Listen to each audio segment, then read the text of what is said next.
प्रभुनाथ राय जी और भोजपुरी मेहनत करके इसको इस एरिया को इतना साफ सुथरा और बढ़िया रखा हुआ है।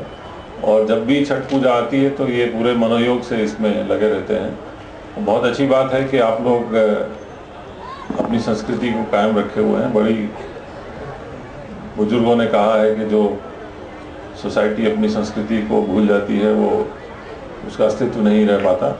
तो आप लोग अपनी संस्कृति को रखे हुए हैं, अपने कार्यक्रम उसी मनोयोग से और उसी एक इच्छा से यहाँ मनाते हैं।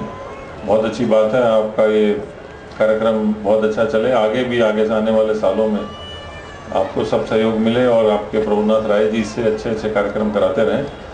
हम लोगों को लग रहा है कि आप जो है वो हमारे जो बम्बई से मेहमान आए हुए हैं उनको सुनने के लिए ज़्यादा बेताब है, इसलिए मैं बहुत ज़्यादा समय आपका नहीं लूँगा। धन्यवाद।